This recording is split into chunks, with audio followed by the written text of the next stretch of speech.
So, I'm Hugo Messer, and I'm honored to give the keynote today. I've given about 2-3 presentations in the last week, so my voice might be a little bit scratchy, but let's see how that goes.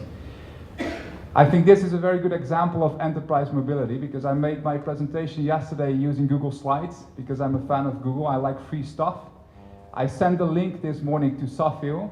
He took it on his Apple, and now we've got it running on a Microsoft Surface, and I can use a mobile phone to go through the slides.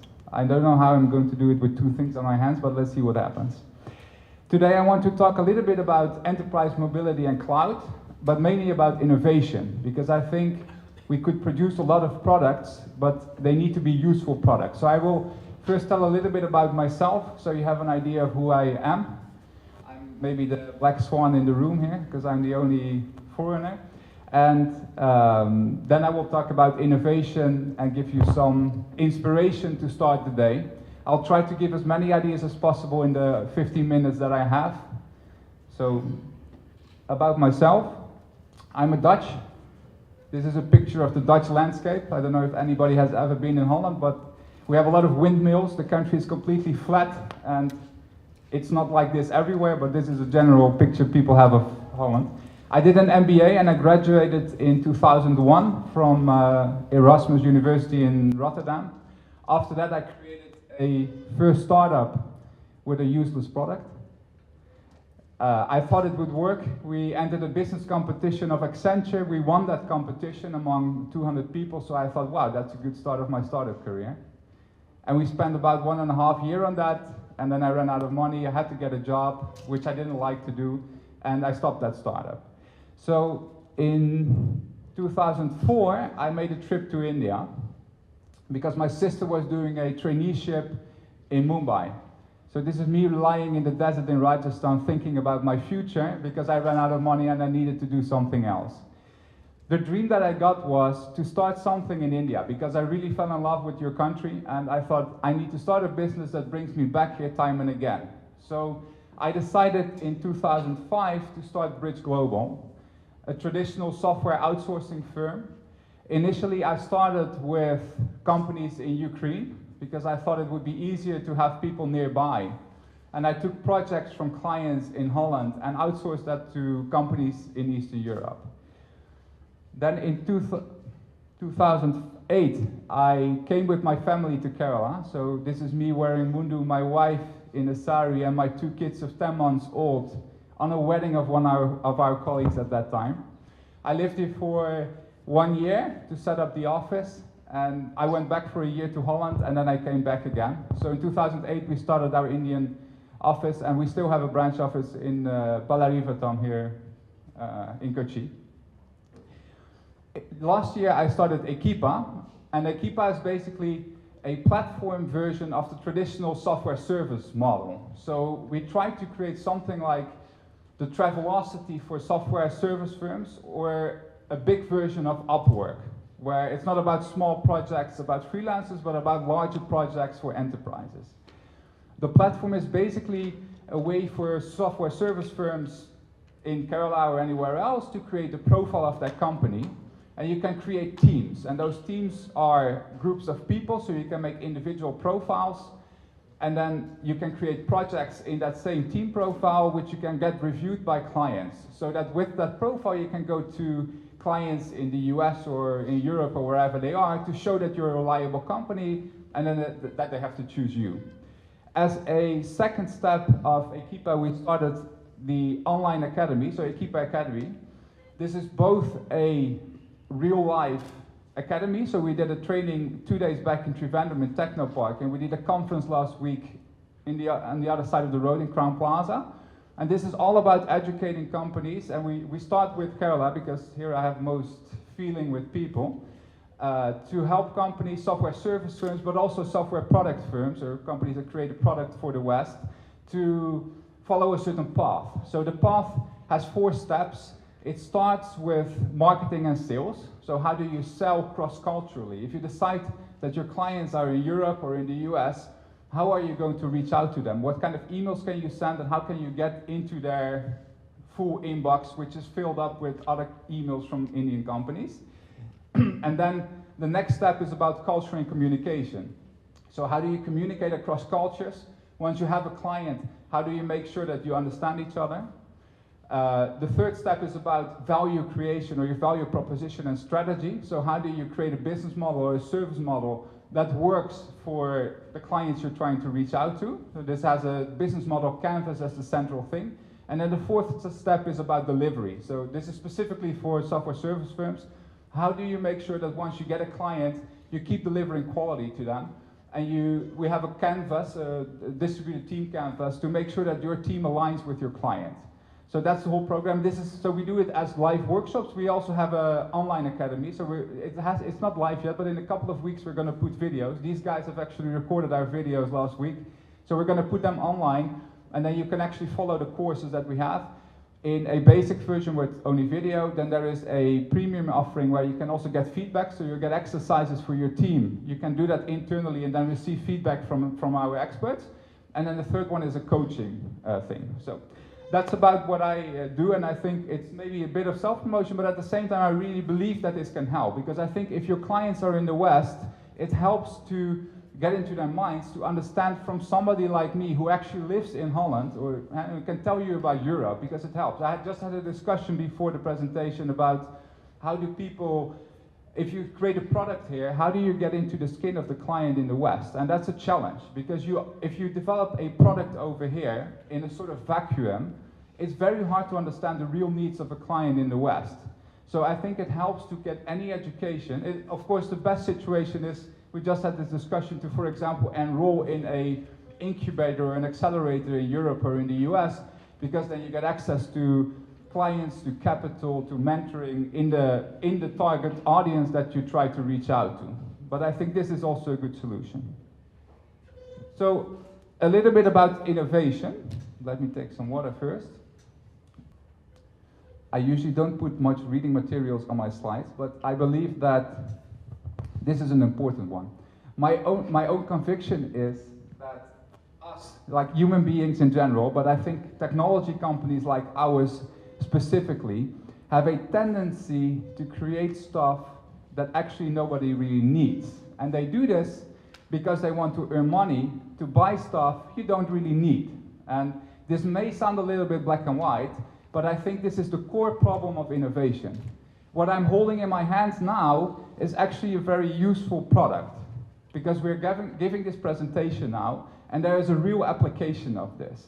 But there is a lot of stuff that is created by companies, especially by techies, who sit in their room, invent products, and then create something nobody needs. I went to the Mobile World Congress 2 weeks back in Barcelona. I had not been there before, and I was invited by somebody, and I thought, okay, I should go there once, because the tickets are like 2,000 euros or something to get in, and I thought, okay, let's try it one time.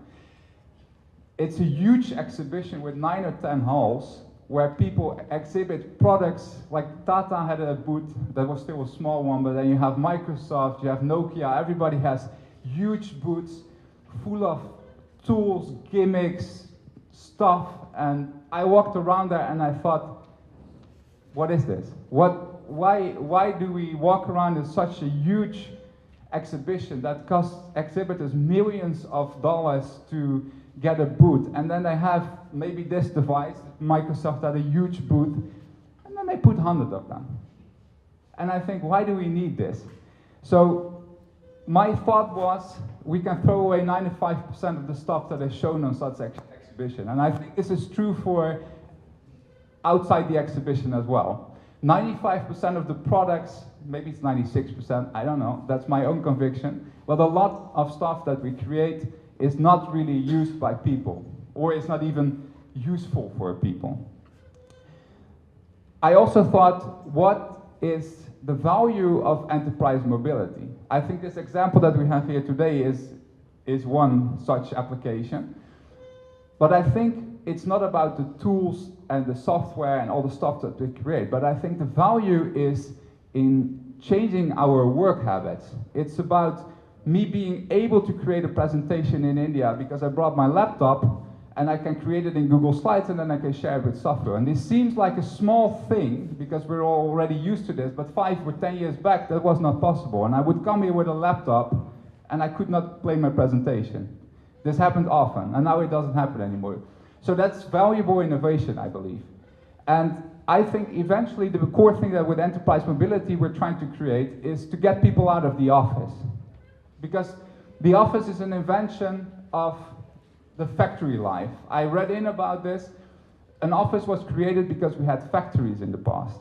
And people had to go there because they worked in an assembly line and they had to create stuff. They worked on the belt. And then they opened offices. And we're still going there every day, but we don't need to.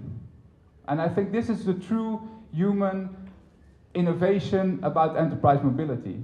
Because this may again sound a little bit negative, but I think work sucks in general. Most people, if you had enough money to retire, you would probably not be doing what you're doing today. So I think in general work sucks. And if we have technology that enables us to go out of the office and do stuff that we're really passionate about, our lives improve.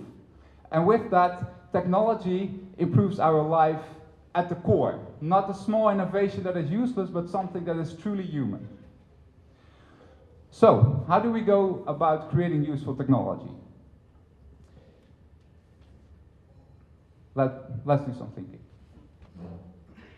I think what a lot of technologists do is think. So they sit in their office, and I do the same, and then I think, oh, I've got this bright idea. I'm going to create a product, and I think it will win a lot of hearts. It's going to be the next Facebook. Or we sit in a group of people, and we think, oh, this is great technology. Now we have to create this product and get it out. The issue there is, it starts with building a product, because as a technologist, we get an idea and we think this is the next Facebook, this is the next Google. So we start building this product, and then we try to find clients. So we're basically creating a product and then ramming it down somebody's throat because we say this is a good product. So I create this and say, I've got this mobile phone, you want to buy it. We have to reverse this. I believe you have to start by finding clients, and then you build the product. And this may seem common sense because all those methodologies are talking about this, but I think it's crucial, and it's not easy because I've tried it myself. I've just shown you our innovation at Keepa, and it's hard. It came somewhere out of my brain because I thought there must be a better way than the traditional software outsourcing model, where there's so much competition, there's so many companies trying to sell the same thing to the same clients. So let's try it in another way. And I was inspired by Upwork as an example, because they have now, after 10 or 15 years, 1 billion in turnover. So that's a massive innovation that gives people access to freelancers all over the world, and companies like service firms from India, but mainly freelancers. And that is an improvement because people have an opportunity to earn money working remotely, people that would maybe not even have access to a job, and especially not a well-paid job from the West. So that's a massive innovation. So I think it's about first finding the client and then building the product. A few years back, I went to San Francisco to attend the Lean Startup Conference. I guess most of you have seen, okay, who has seen this Lean Startup methodology? Okay, that's a little bit, only Praveen has seen it. That's a little bit less than I expected, so that's good because that means I can actually bring you some news. This Lean Startup methodology, you can Google Lean Startup, you'll find a book from Eric Ries, and it's a great read. It's a bit thick, but it's rich with anecdotes and stories. And the Lean Startup movement started because Eric Ries recognized the problem that I've just shared. People build products that nobody needs, and they waste a lot of money on building code and products that are thrown away. And that's a waste of human time, because that's the only thing we have. We have time. And if we use it building code in an office where we'd rather not be, why do we do this? Yes? So he said, okay, the basic solution to this problem is to run in a cycle. So instead of building this product then finding a client, you need to start with an idea, you code that, and you try to measure. You try to get data so you easily improve. And to get from an idea to a product, you need to build an MVP, a minimum viable product. And this is the minimum type of software you need, or hardware, whatever it is, to test feedback from a client.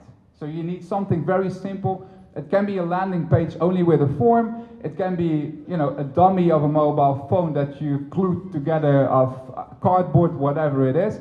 You take something, you go to your client, and you see what their feedback is. Based on their feedback, you measure. I mean, basically it's about data. If you have an MVP, it's sometimes hard to get those data, but data can also be feedback from people you speak to. And with those data, you try to measure, and then you learn from what the people have said to you, and you try to build a better product, and you go in circles. So you continue. Now, I found that this is really useful to build better products, but the thing missing here I found is that how do you get to an idea? Because, as I said, mostly, and I do the same thing, I wake up in the morning, I walk around, I get 5 ideas during the day, and I think, yes, this is it. This is what I should be doing, right? And then I've learned I should wait a little bit. I'll just sit and wait for 2 days and see if the idea sticks. Or I'll share it with a few people and see if they also think that I have a good idea. Mostly they don't. So, how do you get to a good idea? In preparation for this presentation, I thought, this is a good, valuable thing. I listened to this podcast a few months ago. This is from, I think it's even an Indian guy who lives in the US. He was born and raised there. It's the smart passive income. It's a little bit cheesy, because what the guy says is you need to create a smart passive income so you can just sit and wait and your income keeps coming and then you can do whatever you want. But I think the content he shares is very valuable. It's all about blogging, marketing, selling, and I think especially for technologists this is important, because as a technologist you're mainly talking to your PC, and you need to learn a little bit more about business. A business guy needs to learn a little bit more about technology, but it works 2 ways. So this podcast is very interesting. You can go to this URL. And I listened to this SPI 46 a few months back, and it was an interview with Dane Maxwell, an American guy who set up the foundation. Again, this American cheesy term, but he runs a program that helps you to go to ideas, to get ideas. And what he says is, you should start by defining a customer group. So, for example, you might say, I like travel. So I want to build a product that caters to the travel industry. What you might do then is, take a notepad, you go to Chirai Beach, to Fort Kochi, and start interviewing some tourists. And you ask them questions about their issues. You came to India, what are some of the issues that you experience? You travel a lot, what do you face? What are the issues? You do 20, 30 interviews like that, and based on the feedback you get, you try to identify patterns. You try to find out what are the common issues that travelers have, so that you can actually try to find a solution for those problems. Yeah? So you start by defining the client group, you start talking to them, you might want to iterate on that. So you get feedback from your first interviews, you might send them another survey, you may want to do an in-depth interview, and based on that you try to see, can I come up with a solution that solves the problems that they have shared with me? Now, with that you might have an idea of a solution, or a SaaS solution, app, or whatever it is. And now comes the important part. Based on that, you will go back to those people, and you develop a solution, which again might be a dummy, might be a cardboard phone or a landing page, and you say to those people, would you be willing to pay me 50 or 100 or $1,000, whatever your product is about, to get lifetime access? Because I have built a solution to the problems that you have shared with me. Now, would you be willing to become my first client? Now, if you ask that to 40 people that you have interviewed, if you got the right solution to their problem, they'll happily pay, right? Because they feel the pain, you relieve them of their pain, so they must pay. Now, if they don't, you got the wrong product. So you have to start the whole cycle over again. If they do, you've got a few things. Firstly, you've got money, because they've paid you. You could say to them, you pay me this $50, my product will be $50 a month, so that's $600 a year, but because you're my first client and you even sign up before I build the product, I'm going to give it to you for $50 and you get lifetime access. Now, again, if they pay that, you've got the money, you've got proof that the solution or the product that you have developed is very useful, otherwise they would not buy it from you, and you can get going from that point onwards. And once you have that, you have your input here on the ideas, and you need to start this cycle. So, to summarize, I believe, and this is a picture that I found yesterday on the internet, because I believe you have to get out of the building. One of the major problems, as I have said, is technologists try to develop technology for the sake of technology or for the sake of their own ideas. But they have to get out of the building. So if you're building a product for the European market, you need to go to Europe. You need to talk to your audience, you need to talk to your clients and get their real feedback. Because if you do that in isolation in India, how can you understand what people really need? If you build products for a solutions firm in the West who then in turn makes it for their clients, you need to get access to their end client. You need to interview them, you need to talk with them, you need to feel why do they use that product that this European or US company is creating. You need to get into their skin. And I think the only way to do this is to get out of the building. And this is a term from Steve Blank, who is a professor in Stanford, I believe, and he was the teacher of Eric Ries, who wrote the Lean Startup. So maybe you can search a bit on that term, Steve Blank's Eric Ries. Get out of the building. I hope today you will have a lot of inspiration and ideas. Now it's my time to get out of the building, so I wish you all the best. Now we call upon our second speaker for the day, Mr. Abhilash Ashok. He is the passionate Microsoft technology enthusiast and prominent speaker in KMark.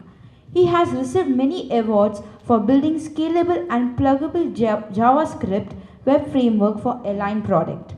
Currently, he works for Identity Mind as user experience lead. We welcome you, sir, to speak on the topic Introduction to Enterprise Mobility. Please give a big round of applause to Mr. Abhilash Ashok. Good morning, everybody. So this is the second edition of MobCon. Just like you, I was actually an audience in the very first edition of MobCon, so it's really great to be here. I'll be talking about introduction to enterprise mobility. What is enterprise mobility? What the concept is? Why you should embrace enterprise mobility, benefits and strategies. So myself, Abhilash Ashok, I'm a lead user experience developer working in Identity Mind, one of the elite partner of Microsoft.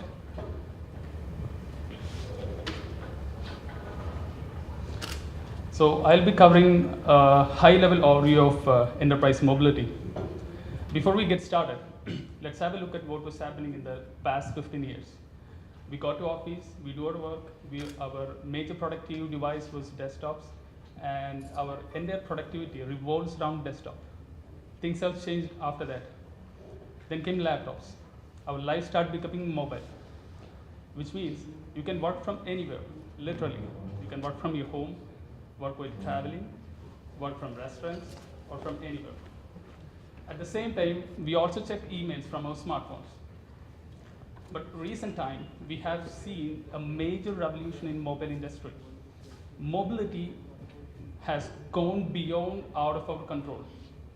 It has evolved from more than just checking enterprise mobile and data on the move to introducing application services that lets you do your company's process in a much faster way. And mobility has completely redefined the productivity. And from an enterprise perspective, mobile concept is actually the disruptive technology that's being faced today. So what is enterprise mobility?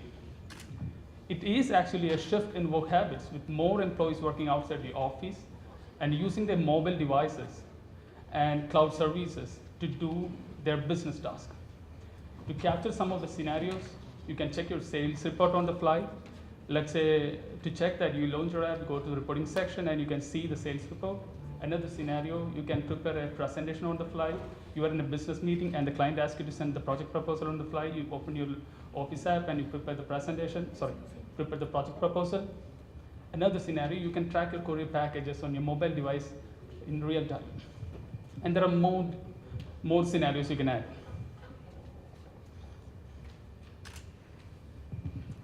Let's see some of the statistics which makes the mobility compelling. More than 52% of the employees have used 3 or more devices to get their things done. In office, they would use desktop. Sometimes they use laptops. At home, they use their mobile phones.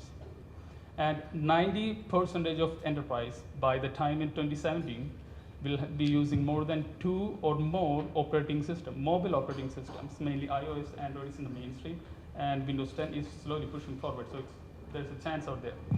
and 30% of world workforce is completely mobile, and 53% of emails were actually checked in mobile device by 2014. So you can imagine how many volumes of mobility is right now here, right in 2016, and 66% of employees use personal device for work purpose.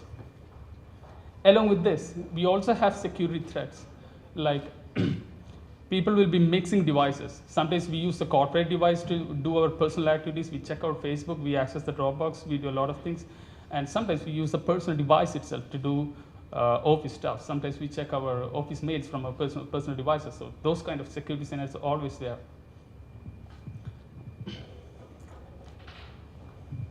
So what does this mean? These are actually challenges in the enterprise. So what does challenges means? Challenges means opportunities. And opportunities means revenue. If you execute the mobile strategy in the right manner. The basic 3 nodes for a mobility comes with the cloud, your device, and reinventing your business process. So what does cloud do? It allows you to share the data across all the devices that's being accessed by the user. And reinventing the business process means sometimes you can automate a set of workflows in your office to make it an app. Let's say it's a HRM process. Let's say it's a leave management process. Let's say it's an appraisal process, or whatever it is. Then you can think about creating a personal computing, creating more personal computing. More personal computing means it's not just about desktop, laptops, or mobiles, because more device form factors are coming to play. We have seen Surface devices, and there are more hybrid devices like Surface Book, and sometimes people even use tablets to get their things done.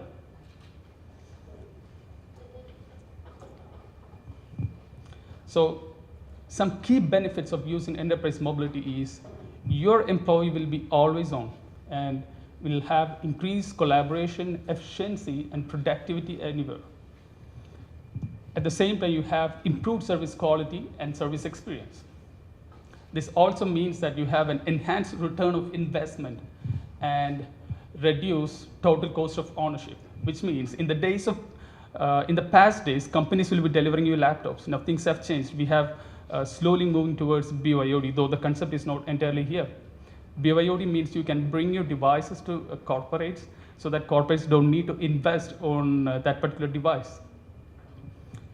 So in that way, it enhances the return of investment.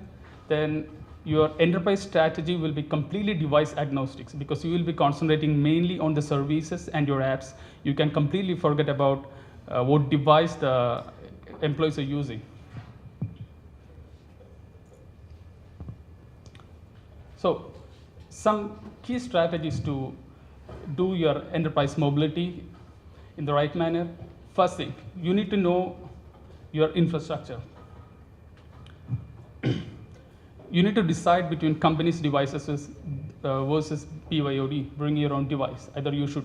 Whether the company should give the device to the employee, or the employee should bring their own device to the company. If you already have a device policy in place, you should thoroughly evaluate before moving to BYOD or enterprise mobility. Then, another equally important thing is you need to identify your audience. You need to identify what kind of devices they are using. You need to identify what platform they are using. And equally important it is you need to identify what form factors your employees are using. It means it's not about just targeting the mobile device. Sometimes people use hybrid and tablet devices. So it's equally important to know that too. And another important thing is when you introduce the BYOD concept, people has a tendency to change their mobile devices every year. The phone we use today, we will change in another year time. So it's also important that when you do a mobile strategy or when you develop a mobile application, you have to make sure that to what scale or to what extent you will be supporting your application in all those devices.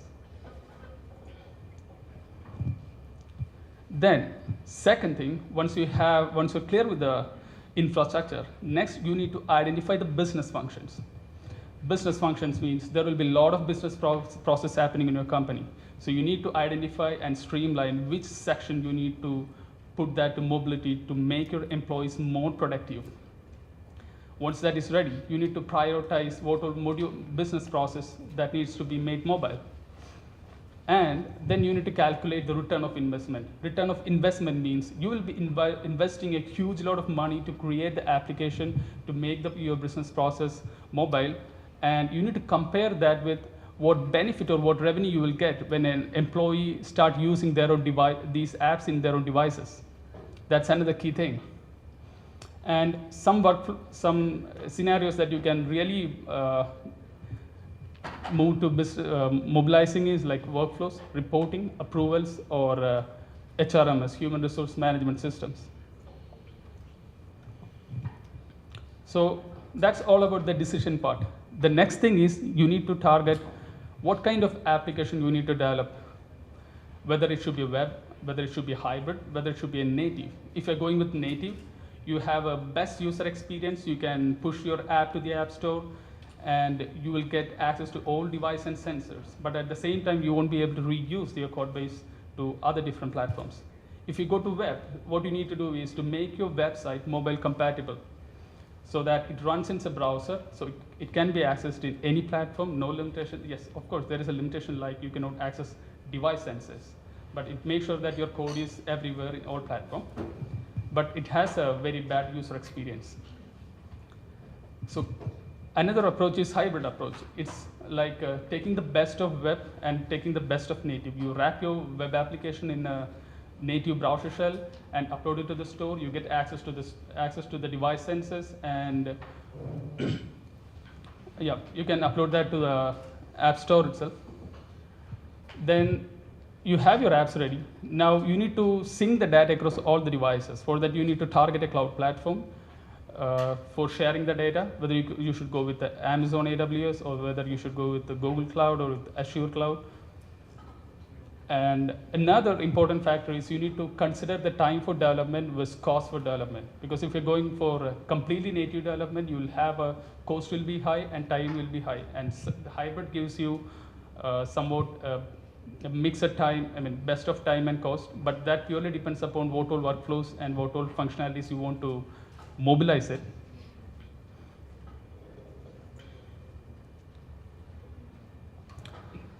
Fine, you have your apps that's running on all the device. Another key thing is you will encounter a lot of security barriers when you embrace the enterprise mobility, because people will be using the devices in open connection.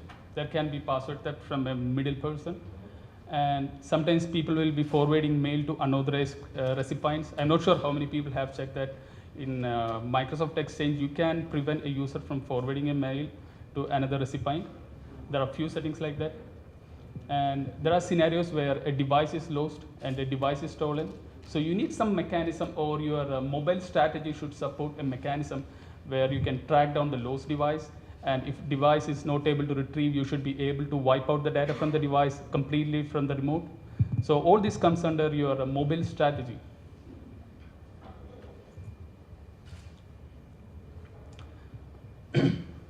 Once all these decisions are made, the very last thing you can do is to execute, deploy, and maintenance.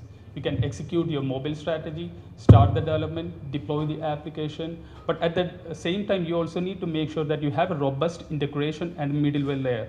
Why you need an integration and middleware layer? Imagine you are an enterprise. At some point in time, you want to integrate third-party services like a Salesforce from Oracle or from SAP. All these services, you should be able to seamlessly and easily plug in all those informations. Then you need to have a support and maintenance team for maintaining your application. And if you are envisioning your mobile strategy for a longer time, you should make sure that you are updating the application for all the latest version of the target devices that you're targeting.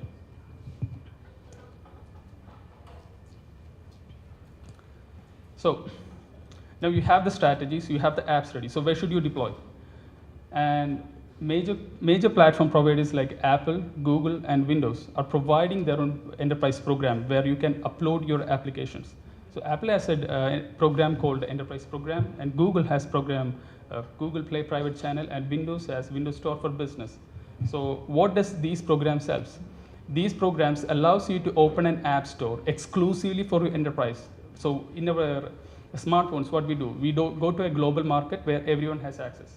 in these specified programs, the platform providers will give an exclusively app store where you can upload your line of business applications, and you can decide which all employees should access to which apps, and you can totally control like when to push an update to a employee's device, when to remove the app from the employee's device, and so many management options. It's something like a admin control panel where you can manage the apps completely in employee's device.